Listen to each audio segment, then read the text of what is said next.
Tonight we will be doing some thinking about discerning, particularly in this area of understanding evil in the context of pathological narcissism. As you remember from my first presentation, I said that one of the contributions of Scott Peck has been to talk about the way in which pathological narcissism is related to what we know in theological reflections as evil.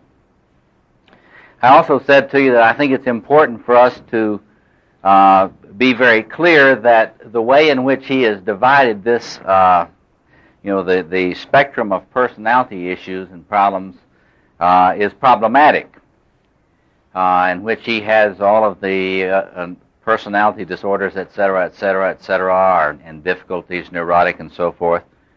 And then in one group of people who are very ill, he has decided to call those people evil, the ones that have extremely severe narcissistic pathology. I said to you that I think that is really misleading, and it misses the way in which all of us have, to some degree, some difficulties in terms of pathological narcissism.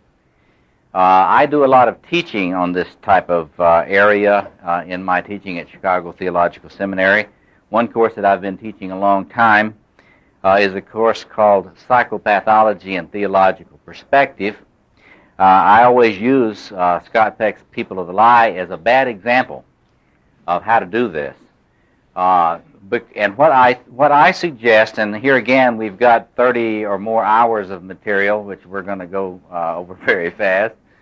What I do is to take the Diagnostic and Statistical Manual of the American Psychiatric Association, and I have my students take a syndrome and do a theological analysis of that syndrome, looking for the particular way in which they might understand each syndrome to reflect what we might call in some way the demonic or evil or pathological narcissism in some form.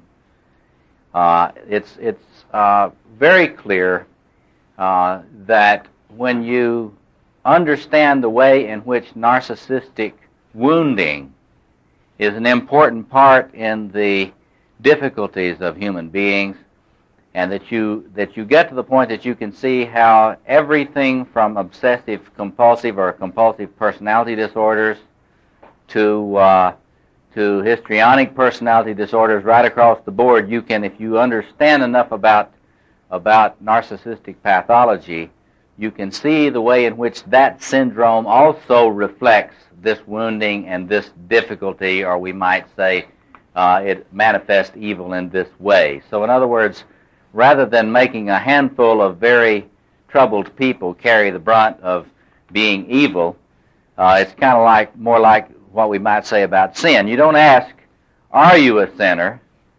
You ask, how am I a sinner? And you try to get some sense about how your life has been compromised in some way by the forces of evil or the demonic. In the context of this lecture tonight, I just wanted to start out by saying that I was particularly appreciative of the way in which John Doerly characterized spirituality, the nature of spirituality, and particularly his emphasis on the importance of spirituality in accessing the forces of life, accessing the energies of life, so that life might be lived with joy and be lived with fullness. Because that is precisely the kind of area we get into when we examine what narcissistic pathology is really like. And what I'd like to do tonight is to talk with you about pathological narcissism, give you some of the understanding of how wounding in one's narcissism happens, some of the marks of that, some of the current theories about how that is treated, and I'd like to relate it then to some of the things that I think that Jungian psychology offers us in terms of understanding the varieties of expression that this kind of wounding can take. And so when we speak of discerning the way in which pathological narcissism or the expression of evil in psychological forms affects us, we will take a look at the different ways which it can be understood to afflict us, and the way in which Jungian psychology helps us understand that. Let me start out by having us reflect a little bit on the mythology of Satan. To get us, we're doing a psychological reflection on evil now. And I recommended that you look at those books by Jeffrey Burton Russell on the history of Satan, and they have a number here in the bookstore. One of the interesting things that becomes clear from Jeffrey Burton Russell's research is that the way in which Satan is talked about in mythology and in history makes him sound like someone that we would talk about today as a person with a severe narcissistic personality disorder. Some of the things that are emphasized about Satan in some of the legends are that Satan is very envious of the place that God holds, and that he feels that his beauty is not being seen and appreciated. And one of the stories has him waiting until God leaves the room and going up and sitting down on God's throne and having his particular group of angels, this is before they leave, have this particular group of angels come around and see how he looks sitting on the throne. And he says something to the effect of, I think my beauty is even more outstanding than that of God. And they all agree. And one of the stories that Jeffrey Burton Russell tells is the chagrin and shame when God walks back in the room and confronts him about this. It's very interesting that this idea of Satan as being someone who wants to be seen and wants to be celebrated and wants to be noticed and wants to be seen as beautiful is a theme which is repeated throughout a lot of mythology about Satan. And one of the reasons why people think that Satan represents a good that needs to be integrated is that Satan in some ways seems to represent our exhibitionistic self, the part that wants to have a little glory. You've heard of sola deo gloria, to God alone be the glory. Well, the picture of Satan is that he can say, well, why not a little bit for me? Why not a little glory for me? And when we get into a look at narcissistic development in a moment, you will see why this image of Satan as somebody who is longing to be seen, longing to be noticed, longing to have just a little bit of that glory, or what you and I, glory is a word that somehow parallels what we might call numinosity. When we speak of archetypal energies, when we speak of numinosity, that special magical energy that the contact with the archetypal self gives us. It gives you a little sense of glory. You shine a little bit like gold or like diamonds.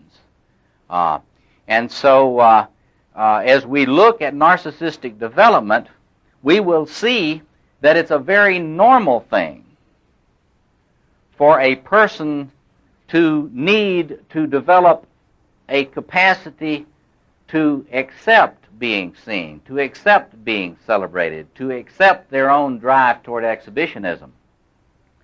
And when we get into difficulties in our development on what is known as the narcissistic line of development, we get to where we have problems about this.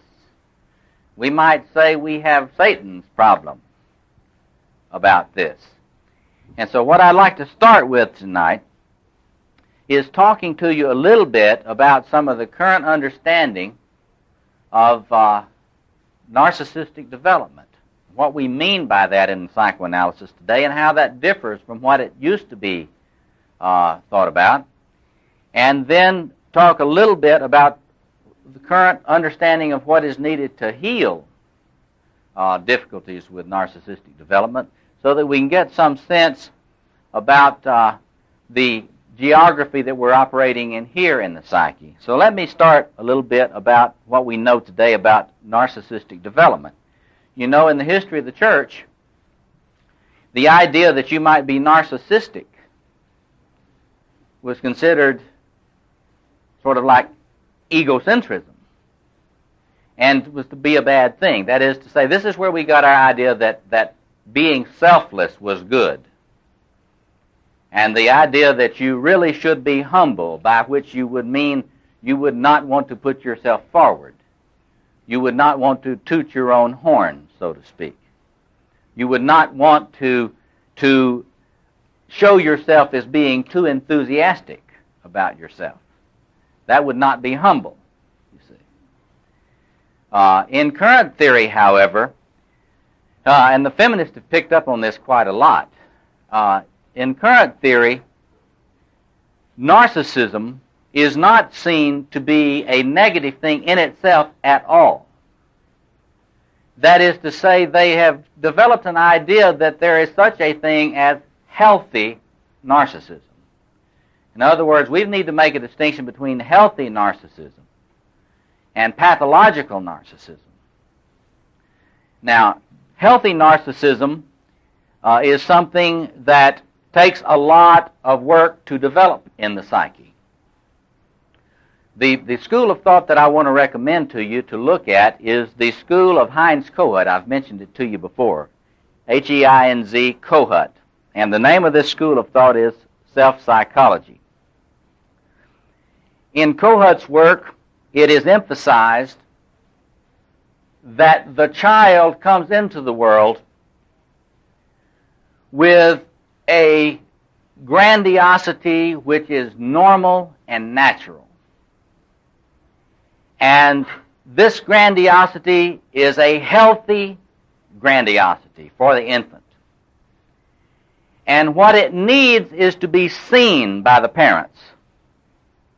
It needs to be welcomed by the parents.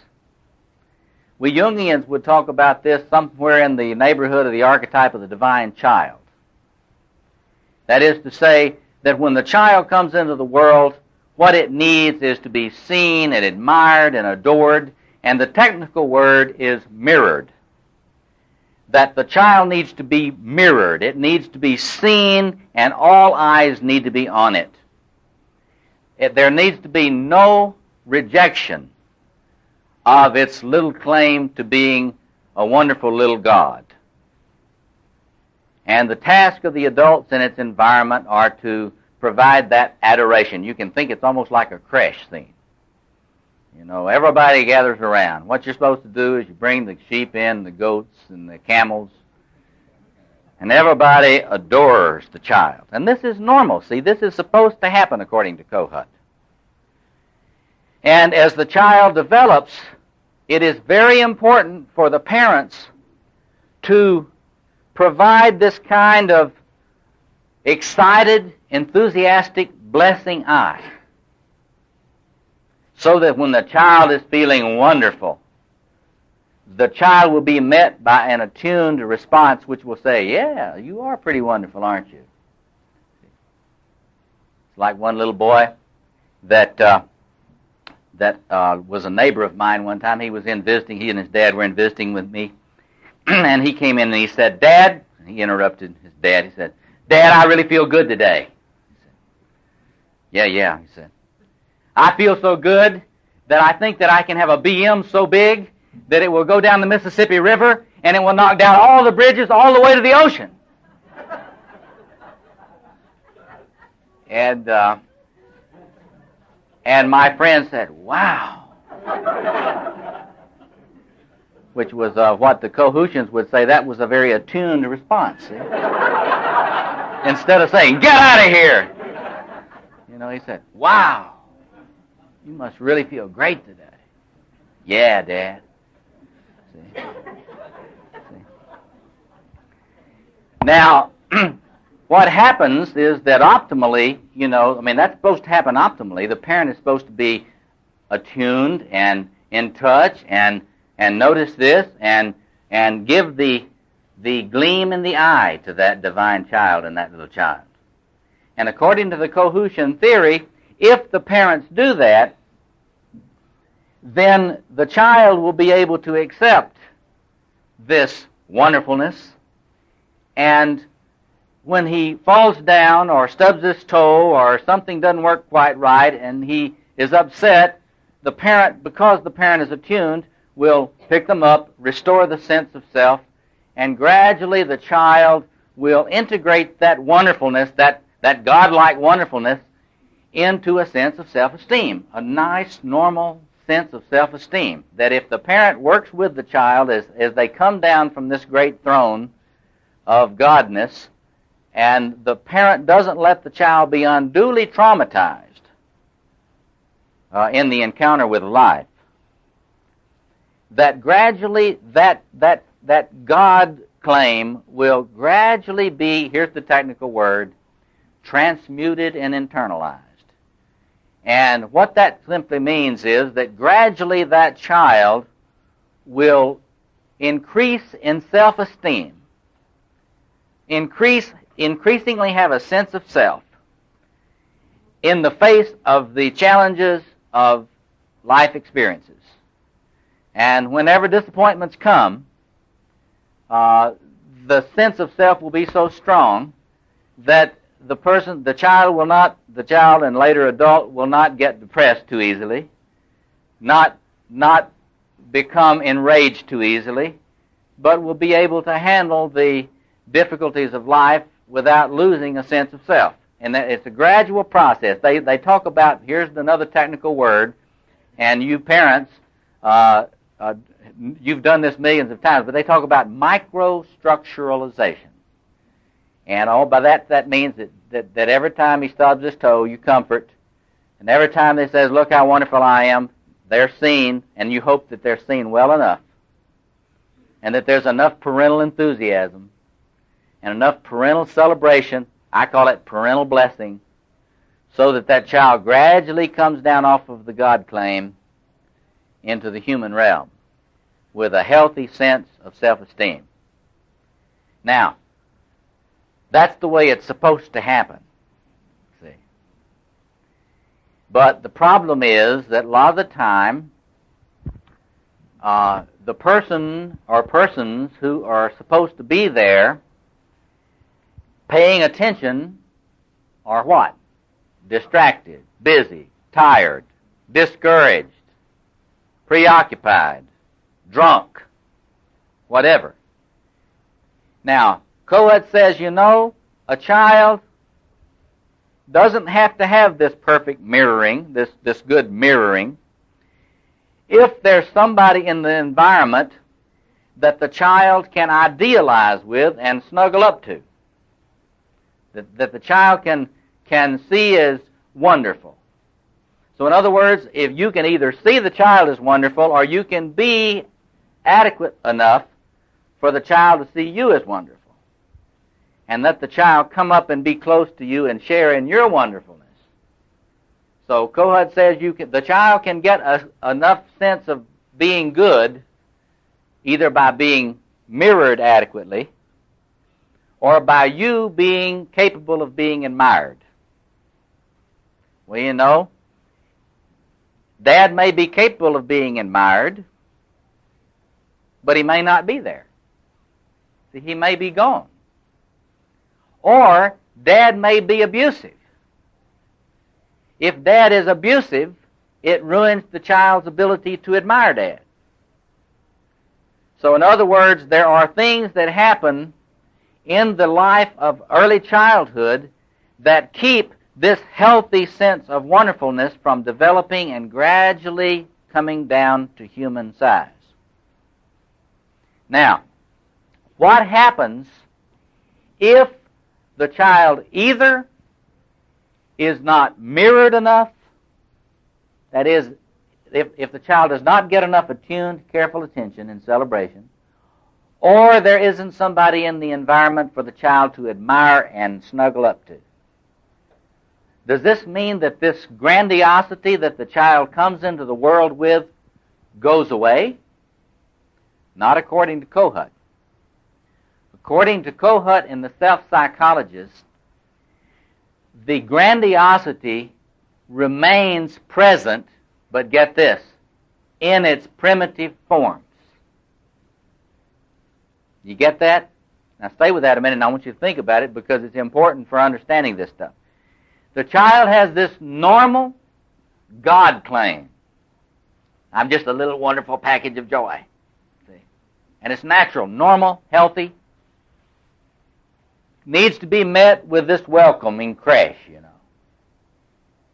If it is, that stuff transforms gradually and the child comes down off the throne to join the human race with healthy self-esteem. If it doesn't happen, and there's no one to idealize and merge with adequately, then the infantile grandiosity does not go away. It stays primitive. What happens to it then? Well, various things can happen to it, which is what we want to talk about tonight. What happens to it is that it remains the grandiose self-organization in the psyche, or sometimes called the grandiose exhibitionistic self-organization. It remains an entity in the psyche. It is not transformed. It remains loaded with numinous energy, powerful energy, powerful claims.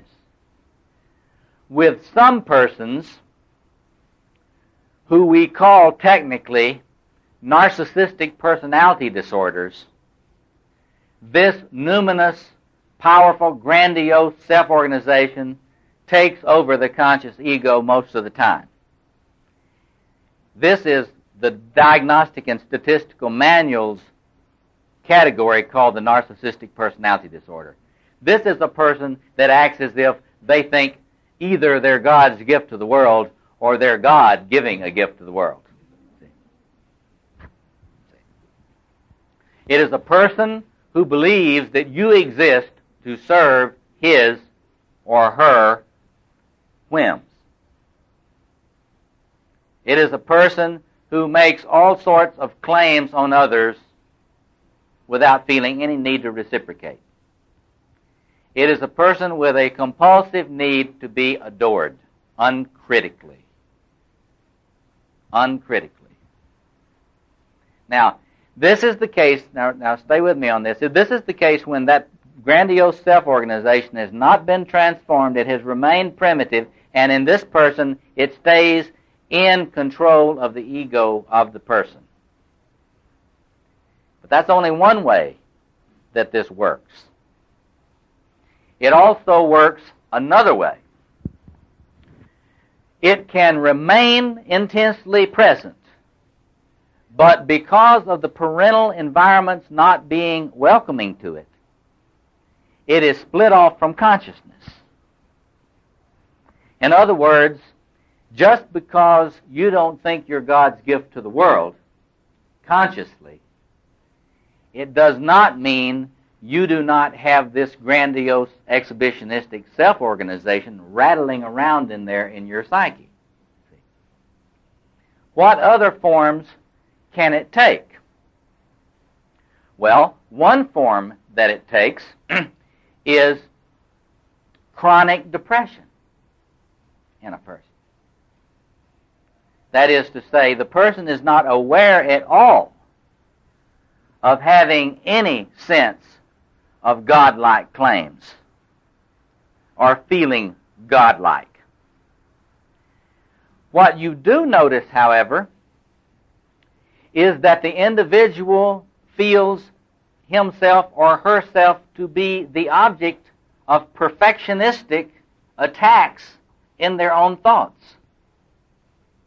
You see? Whatever they do, they may say, this is not good enough.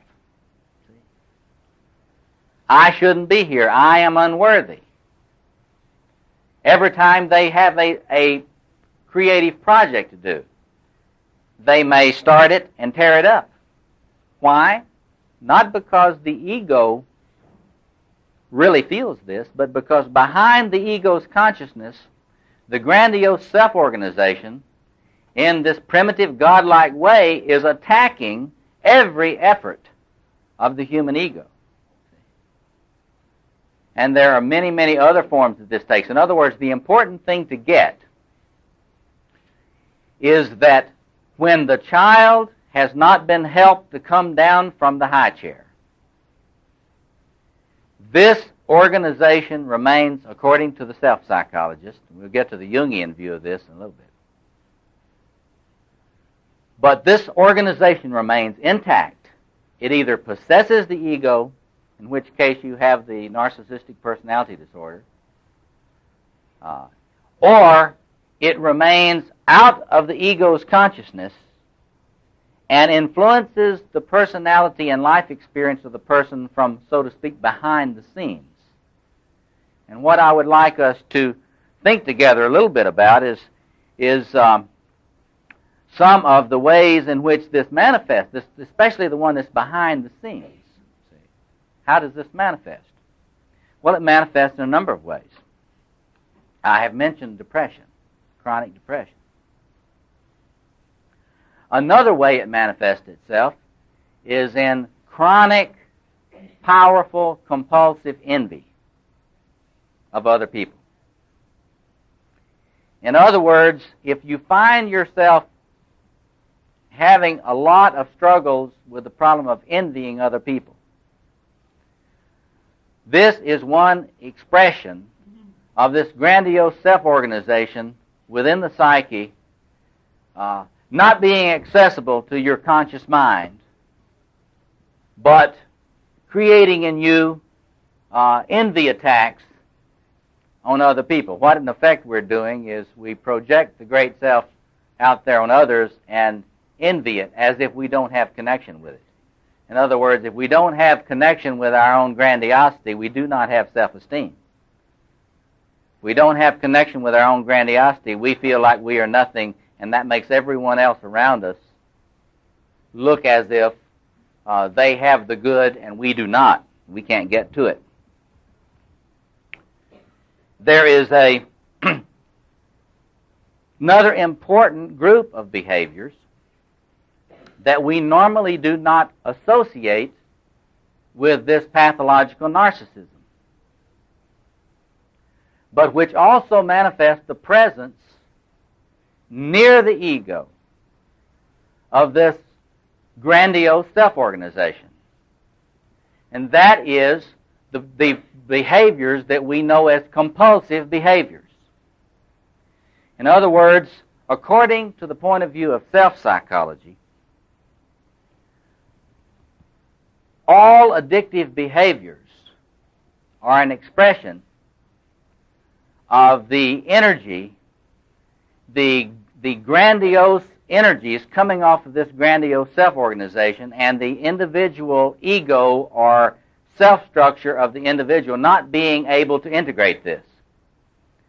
The compulsive behaviors are in effect the psyche's struggle you might even say, or I might even say, attempts to ritualize, attempts to come up with rituals to contain this enormous God energy in the psyche, to try to keep it under control in some way. In other words, compulsive behaviors are equally manifestations of this pathological infantile grandiosity. It's very important to see in this case that you cannot in any simplistic way moralize or blame this individual for the struggle that they're in. Can you see that? This is not their fault. They cannot be blamed for this at all. The compulsive behaviors that they engage in, whether they're like me and they tend to be a workaholic, or whether they have eating disorders, or whether they have some form of addictive compulsive behavior. According to this self-psychology, this is all manifestation of a struggle with an unconscious, grandiose self-organization which is not being adequately related to by the individual ego or conscious mind. It's very important, yes? Would that also include codependency? Yes, it would. Now, we need to get a little sense. I'd like for you to think about this in the context of trying to become much more aware of certain types of behaviors that we all experience. That is to say, here is the assumption that I want you to entertain tonight. I want you to entertain the assumption that all of us had less than perfect childhoods. See? Right? And I want you to entertain the possibility that we didn't have enough camels and sheep standing around and admiring us at various times. And it's just possible that in every one of us in this room there remains some rather primitive aspects of this childhood grandiosity still around. Now, if it is, there will be little signs of it. And I'd like to take just a little bit of time right now for us to work together on what some little clues may be that you may notice. Well, let's start. The self-psychologists are really wonderful in being empathic to people's struggle with their grandiosity. And what I love about the way they do this, they are not moralistic about this. They don't moralize at people about their struggle with their infantile grandiosity. They are capable of being a good example for us Christians on this issue. There are a lot of these little signs. One, let's just go through a list of them. I want to give you a list of marks of recognizing this residual, untransformed, the way they talk about it. We'll talk Jungian about it in a minute. But they talk about untransformed, untransmuted, primitive grandiosity that remains influencing you. Depreciation tendencies. That is, if you notice yourself spending a lot of energy depreciating yourself or other people, it's a dead giveaway. Now, people normally think that is my I. That's Robert criticizing Robert. According to the self-psychologist, when Robert says to Robert, "Oh, you're never going to amount to anything," that's not the true self of Robert speaking to Robert. According to the self-psychologist, that is a voice coming off of the grandiosity. The grandiose self-organization, in effect, has a voice in my psyche. And it says to me, and conceivably, that was a lousy book that you published. Or, you should have published 2 books, 10 books, 100 books. They all should have been better. You notice that split infinitive. Whatever. You put your own version of this. One of the things I like to do with groups of people is to have them write down these thoughts that they have about themselves. I will never blank. Or, you're never going to ever learn so-and-so. You know, you think, fill in the blank with your own thoughts. According to self-psychology, these things are normally coming off of the grandiose self-organization. The punitive, self-rejecting, discouraging thoughts are normally coming off of that. So anytime you notice depreciation of self or others, if there's a lot of energy going into depreciating other people, it's probably coming off of a primitive organization of the grandiosity. Why do you say that? Because if you've got your grandiosity in harness, according to the self-psychologist, you're expending it in creation. You're doing something useful with it. See? It's going into productivity. You don't have time to be criticizing other people. You're too busy doing something useful. See? So that's one form. We've talked about eating disorders. If you have any problem with eating disorders, overeating or bulimic kinds of patterns, this would be understood by self-psychologists as a direct expression of the struggle that you have dealing with this thing in your psyche that has not been digested, in effect. See? In other words, when you see someone struggling with a diet, you have right before you there a person that's struggling with the appetite of a giant within. See? It's not the true self of that individual that's that hungry all the time. See? It's the grandiose self-organization. Because, see, the grandiose self-organization within is insatiable. You can't feed it enough.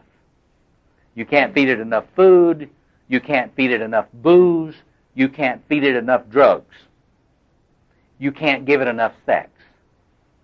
So behind all of the compulsive behaviors, the self-psychologists see that organization.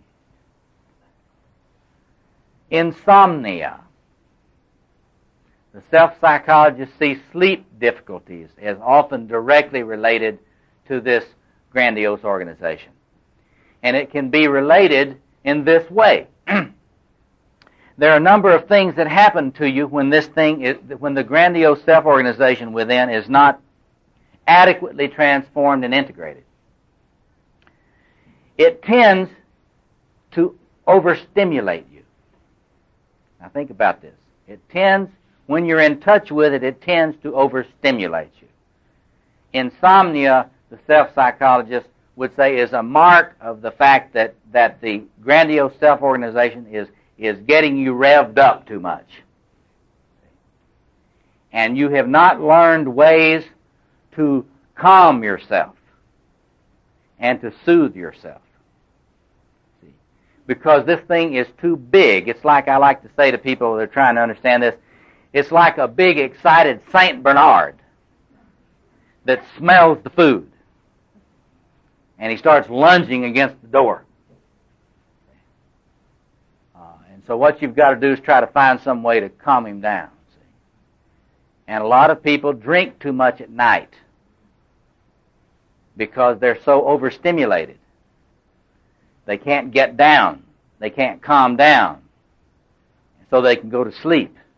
A lot of people, this country is full of Valium junkies.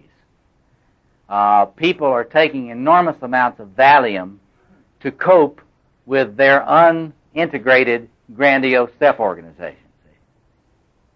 Okay. But there are other ways in which this thing manifests, besides overstimulation. Now, you can think of the various ways in which you may manifest types of overstimulation of this thing within. But there's another thing that we see, according to the self-psychologist, and that is called defending against grandiosity. Now, what forms does that take? For example, a person with extremely low self-esteem who does not feel that he or she is very important, often the self-psychologist will say that person is defending desperately against the presence of the grandiosity. Why? because there is a fear in the psyche that if they let themselves know anything about themselves being good or okay, this thing would roll in and take over. In other words, according to the self-psychologist, there is a fear of psychosis. When you see someone who is very meek and self-effacing, I have no self-esteem, don't say anything good about me, don't compliment me, for God's sake, don't notice me. According to the self-psychologist, that's very often a person, not a person who has no grandiosity within, but that's a person whose hold against it is so tenuous that if you pay too much attention to them, they begin to have enormous anxiety peaks. They start having enormous anxiety states. You may have noticed that some people you will try to compliment, and they will push it away. They do not want to hear it at all. According to self-psychology, these would be persons who have an enormous struggle with this grandiose self-organization. And you are actually threatening the structural integrity of their self by complimenting them. You see this? Now you can imagine this has enormous significance for spiritual direction. Because if you have such a person you're working with or you're trying to help, and you are so eager to get them feeling better about themselves, and so you start trying to say positive things about them, you start trying to build them up, you start trying to really give them good experiences that will make them not feel so bad. And if you do not have some sense of the dynamics of this, you may be causing them enormous peaking in their anxiety states because they cannot stand you feeling good about them. And one of the things that you as a spiritual director or a helping person, once you understand this type of thing, you will know that you must be careful about overstimulating this grandiosity until the person can gain gradually greater and greater a sense of themselves, their own self-structure, so they can stand it. Now, this is interesting in the light of our discussion about doing something with Satan. That is to say, the redemption of that element, if that's an element in the psyche, that exhibitionistic part, can't be fast. You've got to let that capacity to be seen as beautiful, grow very slowly. It can't be fast, or it threatens the person with the disintegration of their self-structure. Now, this helps us to understand a lot of behaviors which are puzzling to us. A lot of creative personalities, you may have noticed, self-destruct when they get successful. You may have noticed successful actors, successful artists, successful musicians who either commit suicide or drink themselves to death or die young with drug overdoses. According to the self-psychologist, this happens when people get too much attention. The success overstimulates them. The grandiose self-organization begins to threaten the integrity of their self, and they start to medicate it, or they start to act out, which gets us to another form of expression of this difficulty. It is the concept that you've heard many times, possibly, acting out. When we say someone is acting out, what do we mean? A lot of bizarre antisocial behaviors, for one thing. Violent behaviors. It often includes some sort of relatively bizarre interpersonal behaviors, often including violence or bizarre sexual behaviors or other kinds of acting out conflicts that can't be understood in terms of the person's own grasp of themselves. But According to the self-psychologist, people act out when they cannot stand the pressure of the grandiose self-organization anymore. To give you an example, if someone is struggling with a drug addiction and they are getting a handle on it and they're being able to function fairly well, if there is a disturbance in their relationships, this will often lead to the grandiose self-organization becoming destabilizing again for them. And this is the time, according to the self-psychologist, that the individual will go back for more drugs. If you're working from this point of view with an alcoholic, the alcoholic will not fall off the wagon until there is something that causes a disturbance which causes the grandiose self-organization again to destabilize the ego, or what they call the self-structure of the individual. So the difficulty takes many forms. The ones that you and I see the most are the ones that we've talked about: intense envy, depressive states, heightened anxiety, insomnia, compulsive behavior, what we know as manic phases, sleeplessness, that sort of thing. According to the self-psychologist, the integrity of the human ego of the person, because the grandiosity was never integrated and built up into self-esteem and self-structure, the person is very, very subject to splitting behaviors of all kinds. And often your so-called multiple personalities will be individuals for whom the grandiose self-organization is so powerful that they cannot maintain the structural integrity of oneself. And we'll see in a moment, when we turn to the Jungian way of thinking about this, the way in which, from a Jungian point of view, we split into archetypal configurations at these times. That is to say, when the grandiose self-organization is still primitive and raw, we will tend to become archetypes, not persons. Any self-soothing kinds of compulsive rituals in some way that we might do. There are people that can't do anything but come home and read at night. They sit there and read. Other people can't read because of the overstimulation. One of the things that we do in self-psychological treatment of persons is to help them recognize when their grandiosity is becoming overwhelming.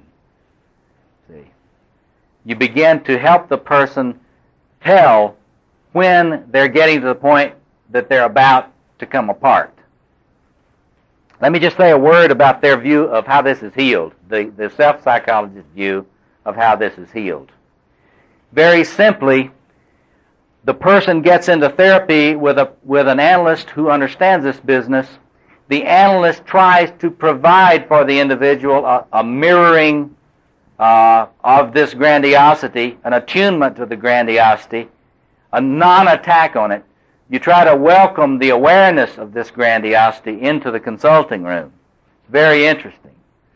The therapist tries to help the person get in touch with an awareness of these grandiose feelings. In other words, it's not good for them to stay out of awareness, because if they're out of awareness, you can't do much about them. So the therapy proceeds in trying to help the individual become more aware of this grandiosity and of finding ways to be more accepting of it and to be able to deal with it in constructive ways, to get the energy. Now get this sounds familiar to Jungians, doesn't it? There is energy in that grandiosity. There is energy for life. This is what I was thinking about when John was talking about the energy for life. There is energy for living in that grandiose self-organization.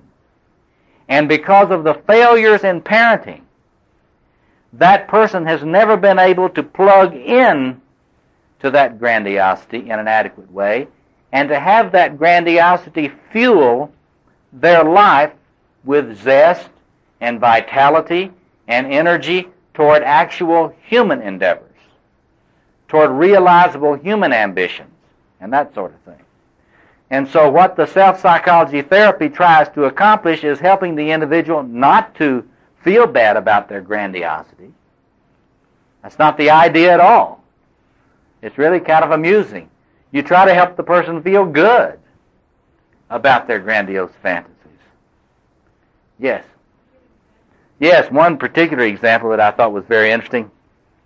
After a long time in therapy with a self-psychologist, this one woman who was 52 finally felt accepted enough and mirrored enough to bring out her fantasy.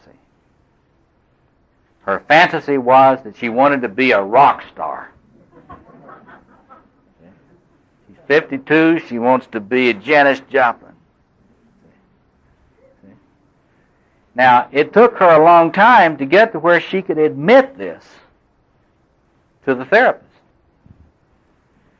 And so, what their therapy attempted to do was to have her stop feeling so much shame about that fantasy. Now, think about the Batman movie and all that stuff in this light. All these hidden away superheroes, Batman, Superman, and all that stuff. But to help her feel good about her fantasy about wanting to be a rock star, and what she started to do is figure out ways that she can bring some of the energies off of that Janis Joplin into the workplace. So she went to work, and gradually she announced to her co-workers, look out now. I'm coming down here in a new way. In other words, she began to bring in a lot more of her grandiose exhibitionistic energy into her personality and expressing it at work. And the interesting thing is people usually enjoy you a lot more if you're a little bit in touch with your grandiosity. If you're not in touch with it, you're kind of boring. See? So the idea is to help individuals plug into that, not feel shame about it, but to plug into that and to learn to do now what they didn't learn to do as a child, learn to feel okay about this grandiose fantasy and to gradually try to find ways to embody this. Now let's turn to look at a Jungian way of thinking about this very same business.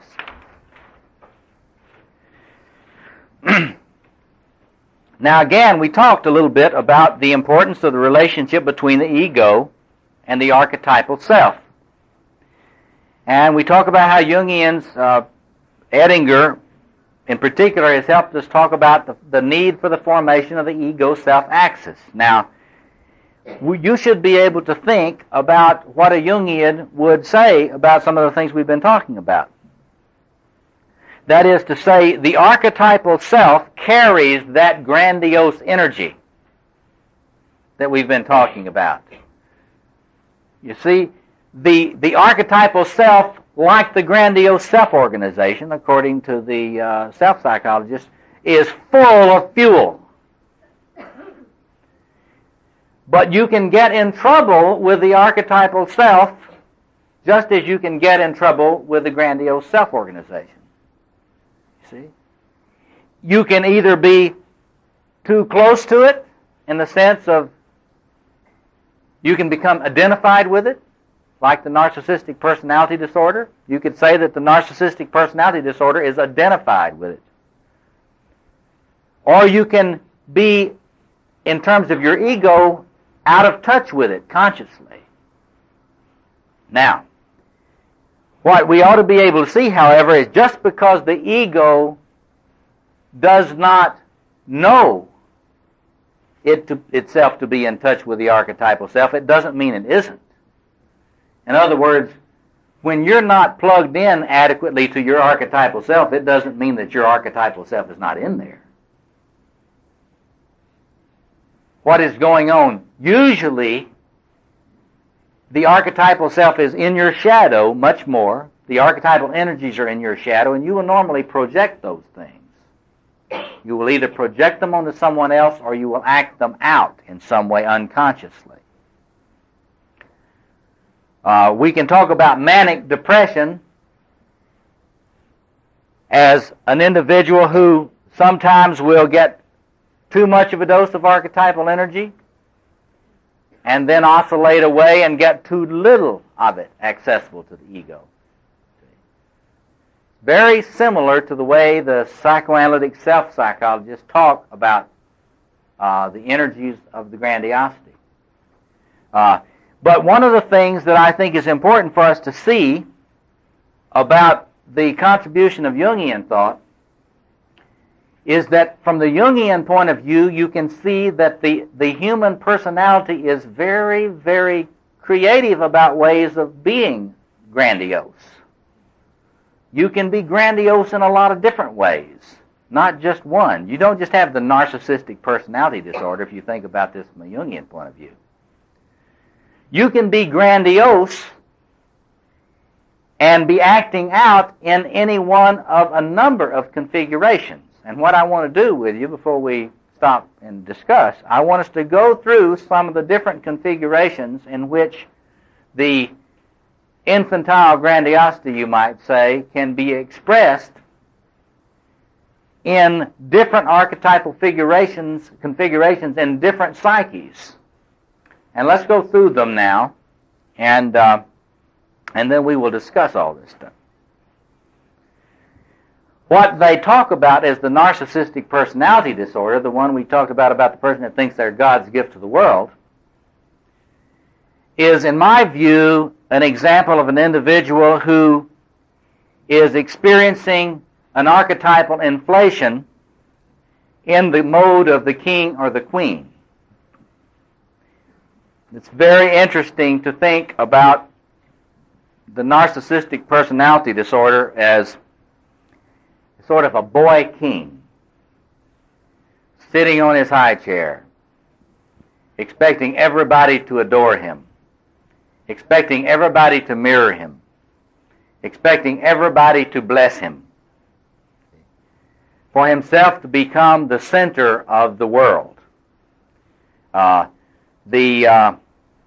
The narcissistic personality disorder is said to be incapable of love. And in this case, you would say that the individual expects the energies to come toward him, not to go out. He's not to be giving out. Yes? I think I've observed that when a father had a son or had children and he could no longer get all the attention, and then these symptoms showed up at that stage of his life. Yeah. Normally, he's saying that he's observed this in a case that he's worked with. If the individual has been pampered, you can get to be a narcissistic personality disorder and kind of think you're the boy king or the girl queen in a lot of ways. You can be pampered. See, pampering will do it. Because one of the important things that these people that work with this talk about is that you have to be let down from your little high chair throne gradually. If they knock you off your high chair throne by hitting you and beating you up as a child, it doesn't transform this stuff. It doesn't integrate his self-esteem. You have to be let down gradually, see. And when they don't let you down gradually, and they knock you down, you can continue to be this type of personality. Or if you are so wonderful to your parents that they never let you think you're anything but a little god, then you haven't learned from your parents that you're not a little god.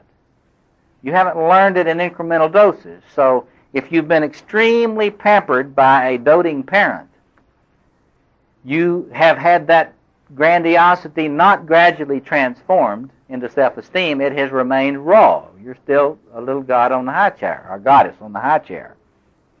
So this is the one that they know most about in terms of the literature. You see this form of the narcissistic personality disorder most clearly. But it can also be expressed if the warrior archetypal pattern is loaded with archetypal energy. And in that case, it doesn't come out as a little Lord Fauntleroy on his high chair. How would you suggest that an inflated warrior, the grandiosity coming out in the form of the warrior, would express itself? Like Rambo in violence. The violent personality who goes into rages a lot and who acts out violently a lot. You see the boy warrior or the girl warrior sometimes. I've worked with a number of people who've been battered by their wives. Yeah. Couldn't that also be people who get fanatical about causes? Yep. She says, couldn't that also be people who get fanatical about causes? And that would be absolutely an expression of that. You can talk about the way in which the messianic warrior comes out in this. When a person gets into some particular social movement or social cause, and it takes one of the interesting things about it, you can always tell when it's an inflation because it's so one-sided. In other words, that consumes the individual's life. And this is one of the things, another form it takes that's not as bizarre as that, the one I'm more subject to, is workaholism. See? The obsessive-compulsive personality is in many ways just as inflated as the narcissistic personality disorder. It's just that the obsessive-compulsive, in the obsessive-compulsive, it's going into the warrior configuration. See, the warrior is into working, carrying out the mission, and nothing is important but the mission. The family's not important. See? Feelings are not important. The children are not important. Nothing is important except the mission. When you see people that are into professional careers to the exclusion of all relationships, you see an inflation, what I would consider a grandiose, pathologically infantile inflation in the warrior configuration. This is a very common one among professionals, particularly among the yuppies today. I mean, you'll see a lot of them who get totally fixated upon this and somehow don't understand what's happening when they cannot get shifting any gears into building a family, for example.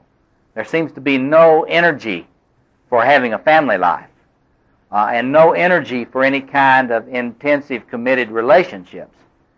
Now, what about a grandiose inflation in the magician or the priest or priestess? How would that manifest itself? Anybody? Take a stab at it.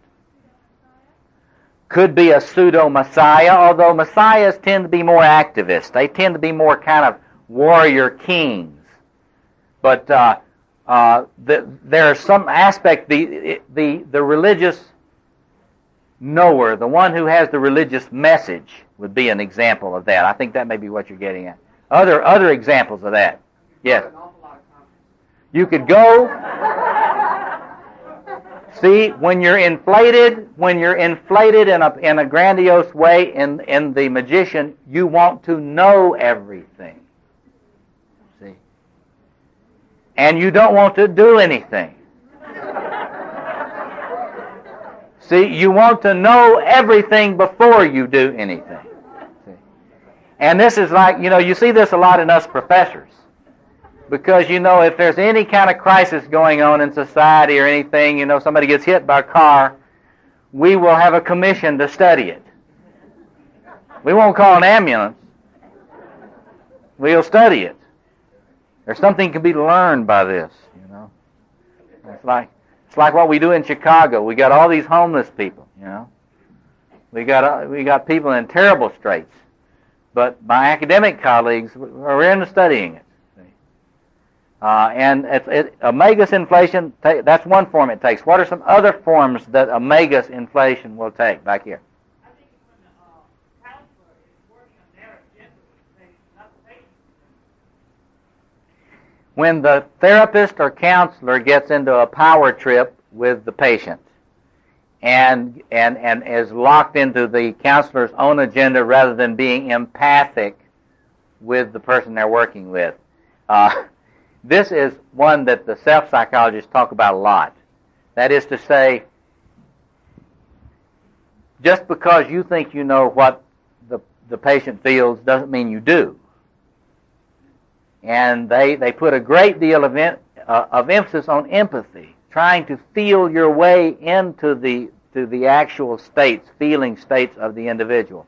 If you're really into a power trip as a therapist, in this magus inflation, you won't do that.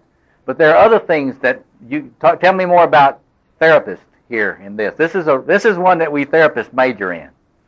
We therapists really get inflated in the magician thing a lot. What are some other expressions of that? Schizoid. Absolutely. That is to say that if you're locked into this in an inflation, you may not look at all arrogant to somebody looking at you. But if you are grandiose in the magician form, you will pull out of relationships emotionally. That's what he means by schizoid. You will not be experiencing much energy in your feeling function with individuals. You will get more into that knowing business, you see. Others, yes. Super mom or super dad. I think super mom and super dad more come in this one. The person who is locked into mothering and can't do anything but mother. Oh, I see. Having all the answers. Anybody that is into just always having all the answers has got a lot of this. There's no question about it. But I'm thinking, when you got somebody that if it moves, they mother it. You know, they mother the husband, they mother the kids, they mother the car. You know, they're in this one. And of course, with the warrior, if it moves, they fight it. We won't talk about this one yet.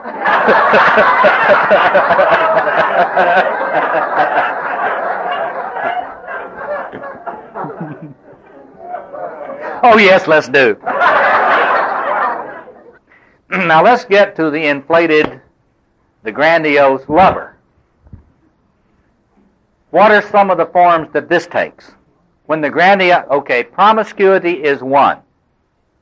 And that's the one we talked about the other day in terms of so many men or women in so little time.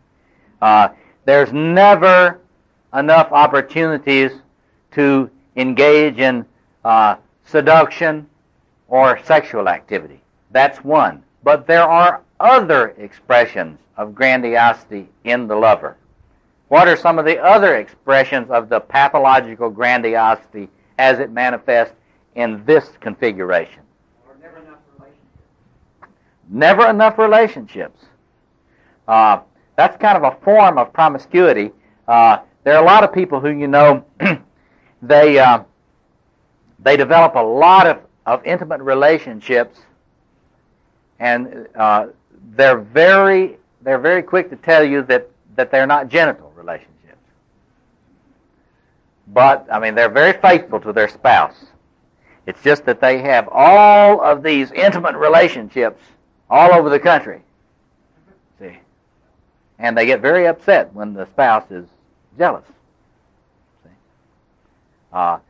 This constant seeking out new, exciting relations. This is Aphrodite. This is an expression of the Aphrodite energy. Think about it. You read Gene Boland's book on Aphrodite. See, Aphrodite really loves every man she sees. She really loves them. It's just that when another one comes along, he's beautiful too, and she loves him. See? She just sees all this beauty. But what are some other expressions of inflation or grandiosity in the lover configuration? Yes, John.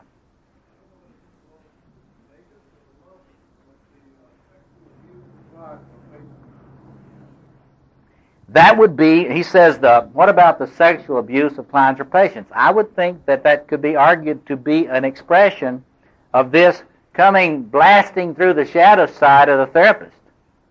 A lot of therapists, you know, don't tend to their personal lives enough. In fact, some of the people that have written about therapists say that therapists tend to be voyeurs, and they don't spend enough time developing their personal life. And therefore, this side of their personality is not getting enough energy, normally, consciously. And so it's in the shadow. And so often the lover will come blasting through with these grandiose energies. And one of the interesting things about it, there was a very prominent therapist who was acting out in the way you're talking about. And the amazing thing was that when confronted about it by his colleagues, he couldn't understand what they were upset about. See? That's one of the expressions of grandiosity. See, when confronted, he couldn't. What's wrong with you people? This is important for these people. I'm helping them. See, and it was clearly a possession state. So that would be a good example. Codependence is a clear one.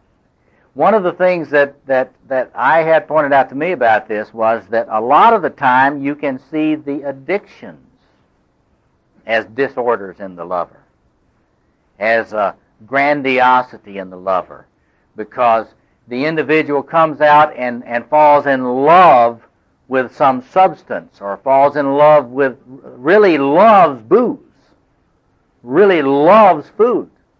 And there's a lot of talk about addictions as disorders of the lover. Other examples? Yes. Falling in love with love also. Falling in love with love, yes. That is, this energy is so powerful. You see, it's numinous. It's sacred when it's expressed in this form. Yes, right here. Child sexual abuse in this category. Don says, would child sexual abuse be in this category? In my view, I tend to see it there, because a lot of people say, that there's no love or affection in child sexual abuse. I'm not sure they're right about that. I think maybe, you see, the lover, when it is in a grandiose form, a grandiose state, it's polymorphous perverse. He could also be the warrior too. If it's a big domination thing, it would be the warrior. It could be the warrior. But a lot of the time, you see, this when one is in this state, this is the part of the self that is capable of being sexual with anything. Persons, places, things, you name it. What about the offering or the demanding of elaborate gifts and inordinate attention?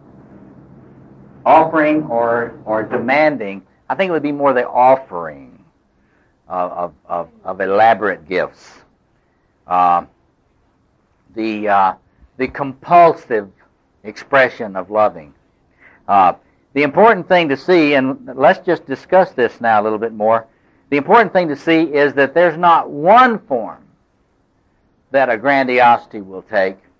The grandiose energies, the archetypal press, can be expressed in any of these patterns. And so rather than just seeing it as a narcissistic personality disorder, if you take a Jungian point of view, then you can see that when you're mainlining these energies like this, they can come out in any of these ways. Now let's do something a little different before we stop. We've been emphasizing what happens when you're mainlining, when you're shooting up this archetypal energy and it comes out in one or the other of these forms. What about when you're not getting enough of the archetypal energy in these different configurations?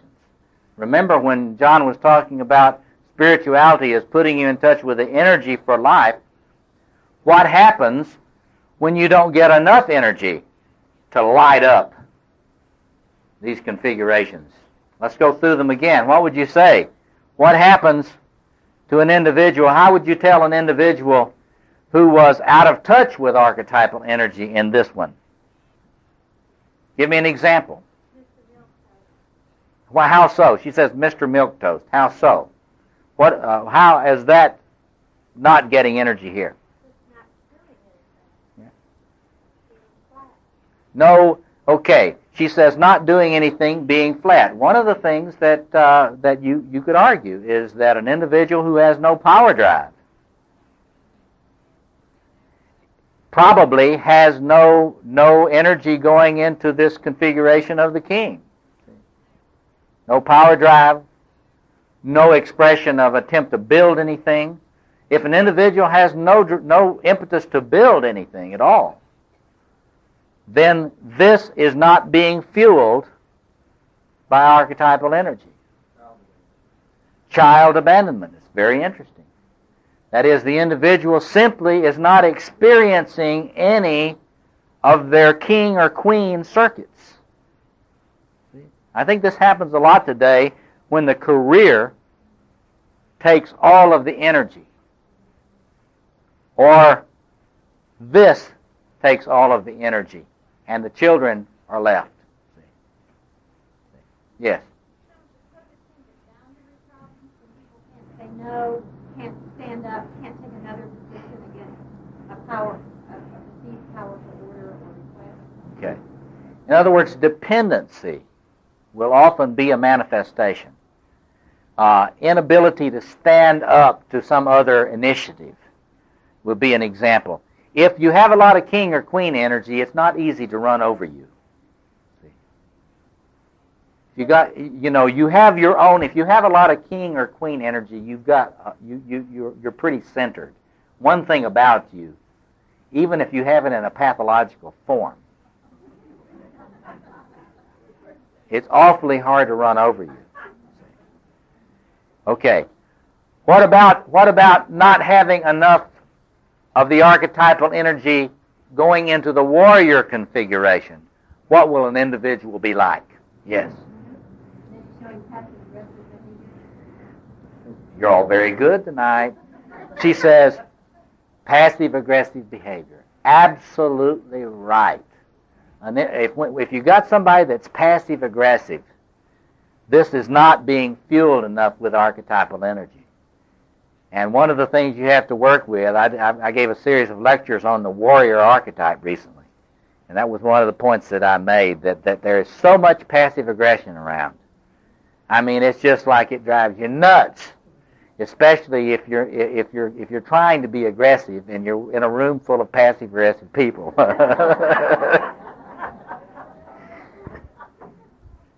It's a committee, you know. What else would you say about that besides passive aggression?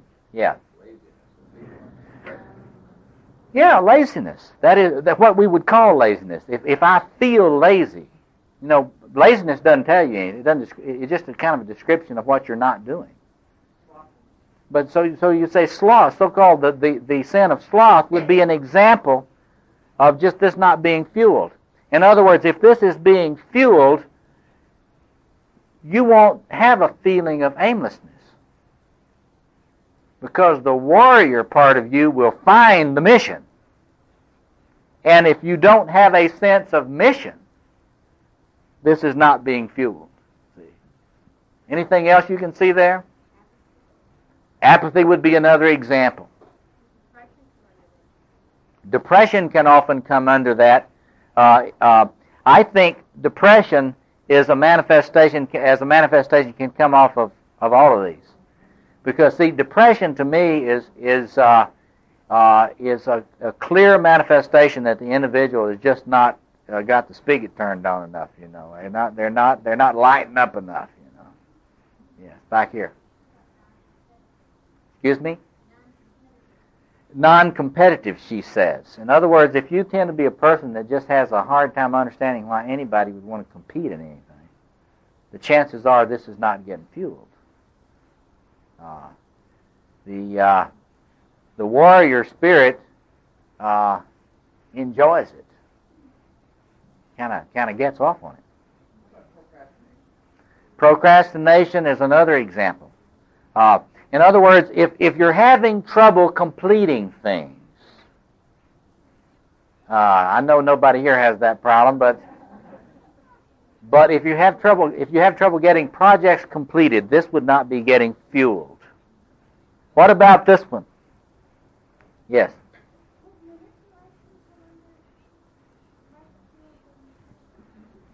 Would manipulation come under lack of fuel for the magician? Well, I don't know. What do you think?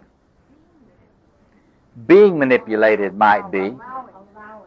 And they say allowing oneself to be manipulated. See, what would happen is you would not be very reflective. If this is not being fueled, you won't think a lot about what's happening with you and other people. See? You won't be, this is the archetype of awareness. You will not be very aware of what's happening in your environment. You know, there are a lot of people who are surprised when their spouse walks out. They didn't notice anything wrong. See? Well, that's because this wasn't receiving any fuel. If this is receiving fuel, one is very aware of the dynamics of everything and everybody around. See? Okay, what else would you say? Staying in therapy forever, would that be one way to... That would be one way. See, if you don't have this fuel, that means you have to have somebody else be your magician. See? Well, she says hypochondria. That would be not being able to figure out what all these physical symptoms are about. That is to say, people tend to somaticize when they're not very aware psychologically. So that's a very subtle point. You see that? That is, you'll find that people who are not very psychologically aware, whose magician is not getting enough fuel, they will just have a lot of body symptoms. Nothing's wrong in my life, but I just have all these bodily symptoms. See? That's what they call in the literature somatization. And what about a person who's not having the lover fueled? Yes. Sexual dysfunctions like impotence or frigidity? She says sexual dysfunctions like impotence or frigidity. Absolutely. It's very interesting to work with people who are living their life as if this was not even a configuration in their psyche. It's very interesting. You know, there are many, many marriages that make no place at all for the lover configuration, and it gets no energy by either part of the couple.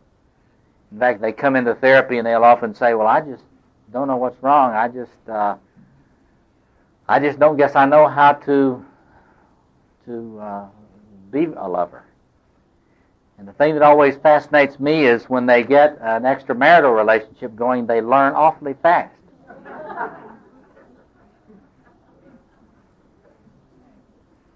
Take a crash course in this. But this is an excellent point. There's just no energy going into that. The person is completely tone deaf about buying flowers. They can't buy flowers. They can't go away for the weekend. They can't get a lock on their bedroom door. It's just amazing. They can't think of any of those things. Any other expressions of this? There are a lot of expressions of this, yes. Isolation.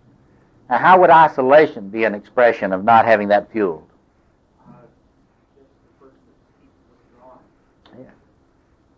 In other words, if this is being fueled, the person is enthusiastic about the world, and they're going out to it. If this is not being fueled by any archetypal energy, the poet in the person won't be online. See, they won't be feeling poetically about anybody or anything. The writer in them won't be online. What else? Choice of a love object, choosing someone who cannot respond somehow. Maybe going after a marriage person. Okay, now that's interesting. She says bad choice of a love relationship, or perhaps going after someone that's already involved in another relationship. It would be an example of that because a lot of the time, if a person has Oedipal conflicts, this is an example of someone who is very conflicted about this. They're afraid to put much energy into this. And what they will do is they'll be so insecure about this that they will always arrange to be with people that won't really challenge them much. They always go with, quote, safe people, married people. They think that they won't get a divorce. They think that the other person won't get a divorce. Yeah. Okay. Yeah, Don. Somebody say boredom. No, but that's a wonderful example. Boredom. That is, if your lover is getting any fuel, any archetypal energy, then you're never bored with things. Things are exciting to you. You are constantly interested in things. And the world is more like the garden, see, for you. I mean, it's a delightful place. And you just wish you had 4 or 5 more lifetimes so you could enjoy everything. See? Yes. I don't know if I'm understanding this correctly, but it seems to me that at least for a given period of time, people who aren't getting enough archetypal energy could look like they're getting too much. Yeah. And that's compensatory kind of thing. Yeah. Yeah. She says that a lot of the time, due to the compensatory dynamics in the psyche, a person that's not getting enough would look like they're getting too much energy. That's right. See, one of the things you got to look at in this is that wounds in one's narcissism can result in either too much fueling or not enough.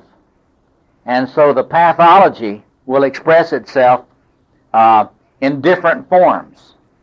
And the goal, of course, in what we've talked about is spirituality, certainly from a Jungian point of view, is to have contact with these energies for life, but have contact with them in a way that fuels and serves life and doesn't destroy life, doesn't disintegrate the personality, doesn't lead them to have to act out, but enables them to have enough of this energy so that life can be full and life can be joyful. I think we're out of time. I want to thank you, and I'll stick around a little while if you want to discuss this further. Thank you very much.